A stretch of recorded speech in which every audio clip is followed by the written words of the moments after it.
Hello and welcome to Insights, the podcast with your host, Joe Pane. Join me in this deep exploration of our personal journeys from ambition to meaning, where we stop living life fast and start living life deep. This is a journey of waking up and realizing that our lives have never been about us, but about others.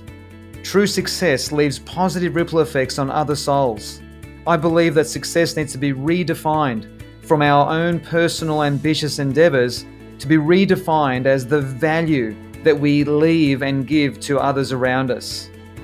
Join me now as we begin this journey to deeper connections, even more fulfillment, some fun, curiosity, life, love, and all good things. Your deeper journey from ambition to meaning starts right now.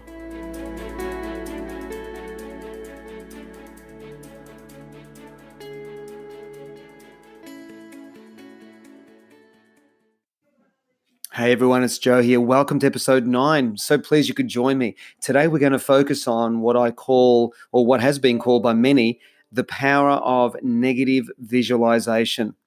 And the power of negative visualization, which I'll describe to you in detail in a moment, the purpose of it is to help us overcome setbacks, or to certainly psychologically and emotionally become more empowered to handle the uncertainties that life throws at us. Now, naturally, there are different kinds of setbacks. There are different levels of setbacks. You know, we've got everyday minor setbacks, such as being stuck in traffic. I mean, just literally only an hour before me recording this with you, I was taking my son Oliver to his golf lesson, and we couldn't get into the golf lesson because of some major issue in traffic, which was an echo of some issue of a boom gate being stuck.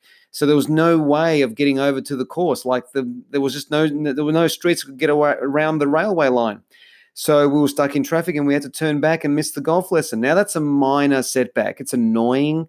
It can be frustrating. You can even get angry if you want to focus on that, but it was a minor setback.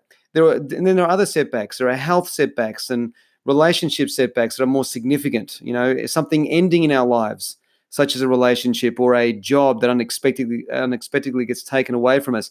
These are more significant setbacks. And of course, the ultimate setbacks is actually losing someone. So the power of negative visualization is designed more for your everyday setback and also more significant setbacks, but I'm not going to take this all the way to losing someone. That's a different conversation. So if you've experienced a significant setback of some kind, a health setback or a career setback, or something has upset, a relationship that matters to you, then this is something I trust and hope that you'll find very, very useful.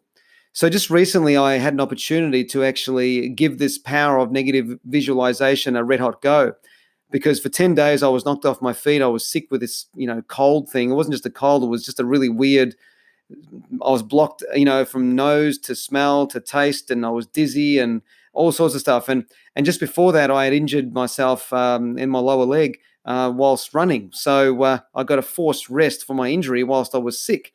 And the point I want to make here is that it was the power of negative visualization that actually got me through. Got me through easier in that whole sense. And to put it to you simply, negative visualization is where you take your setback situation and you intentionally make it even worse with your imagination. So it kind of goes. I'll give you an example. Many months ago, I was driving with the family, and this car unexpectedly did a U-turn in front of me and gave us an almighty fright, like an almighty fright. I mean, a big fright. I thought I was about to kill someone with the car, because this guy just did this U-turn right in front of us. And by slamming on the brakes and him getting out of the way in time, we missed each other by a whisker. And it was quite frightening for all of us in the car. And after the dust settled down, after a few minutes, I did negative visualization, the power of negative visualization. And what I imagined was something even worse. I imagined that I did strike him, and I even took it to the nth degree, that I created through his fault, I created a fatal accident. I was picturing that. And then I reverse engineered that in my mind and suddenly became incredibly grateful that we missed each other completely and no one was hurt. Just a few little, frights here and there, but suddenly the whole situation had become instantly reframed. So reframing comes from the Stoic philosophy. And reframing means changing the meaning of an experience or shifting your perspective on the experience. And when you effectively shift the perspective of an experience, or you change the meaning of an experience, it opens the doorway to gratitude and appreciation. And this is a very, very important practical everyday strategy. So anytime something happens that is a minor setback or a reasonably significant setback, what I do is I make it even worse. In relationships, if you ever get frustrated by your wife or your husband or your partner or your son or your daughter, then a way of using negative visualization is to take them in your imagination, take them away from your life, picture something even worse, and then picture what your life would be like without them. And then suddenly you're grateful that they're in your life annoying you. Do you get my point? So negative visualization is taking a experience of a setback of some kind and just making it in your imagination even worse so you can be grateful for what you have.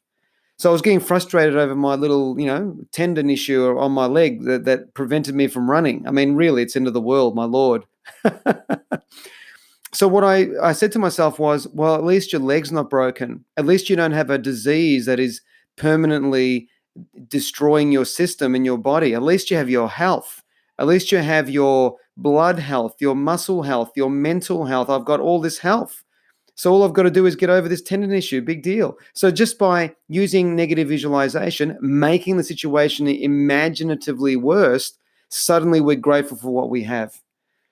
Today's podcast is not going to go for that long because that's what I wanted to really get across to you this week, because it was something that I was thinking about a couple of weeks ago when I was in my little tunnel of sickness, where I needed to find ways to be grateful and appreciative rather than tuning into whinging FM and whining FM and impatient FM and when am I going to get better FM. These are all mental radio stations that we can tune into. And as I've shared with you in previous podcast episodes, I've shared with you that we can only tune into one radio station at a time. And when we tune into that one radio station, we cannot hear the others. So instead of going into whinging FM or whining FM anytime we experience our next setback, whether we're, a minor setback from being stuck in traffic through to being sick, or something more significant like a relationship setback or a career setback, we need to make it even worse in our mind, take all that away completely, and suddenly we're extremely grateful for what we have. I've used this technique for a long time now, and I've found myself, it actually makes us emotionally fitter. It makes us emotionally fitter to handle more uncertainty and more ambiguity and more of the unknown. So there's always someone worse off. There is always someone in a much, worst case scenario than us. I often think of Viktor Frankl, who I've referred to on many occasions in his podcasts. The extremities of what he had to go through in the Holocaust and what he had to survive. I have a meal that I'm not enjoying. So what? I think of Viktor Frankl, the power of negative visualization. I think of what he had to put up with, where he used to be fed a muddy slop of nothingness. And I remember in his book, Man's Search for Meaning, he was describing once how the Nazis had served him a raw, dead fish head that had just been cut off the fish, obviously, and was served in this muddy concoction of just awful crap, and he had to eat it. I often think of that when I'm in my world complaining about a meal that I'm not enjoying. So that's the power of negative visualization. By using the power of the imagination, making your situation imaginatively even worse, and suddenly we can't help but be grateful for the situation that we're in and how we can change that. So I trust and hope that this brief conversation with you this week gives you a tool, something, an instrument, a simple behavioral strategy that will allow you to get over the speed bump, the upsetness of any setback in a heartbeat. Now, clearly more significant setbacks like losing someone and those really extreme setbacks, this technique is not going to help you as much. But let me tell you, for everyday setbacks or the setbacks we experience on an average day, on a monthly or weekly or even daily level, we can use it to much effect, to incredible effect. And I hope this helps you, overcome the everyday first world problem frustrations of traffic or whatever else we deal with on a daily or a weekly basis. So I hope you enjoy. I hope you, and this is something really simple that you can share with someone that you care about, that you can share with someone in your world, share with someone perhaps in your work environment or wherever you may be. So thanks so much for tuning in. I trust that you're enjoying our journey into these Inside podcasts, and I look forward very much to rejoining you, reconnecting with you for episode 10 coming up next week. So enjoy your week, enjoy your evening, enjoy your day, wherever you may be, and we'll reconnect again very, very soon. Thanks so much for listening. Bye for now. I'm Joe Pane, and you've been listening to Insights, the podcast. If you haven't yet, subscribe, rate, and review this podcast. You can now follow my insights on Facebook and Instagram. Thank you so much for joining me, and I'm looking forward to being with you again very soon in the next episode of Insights, the podcast.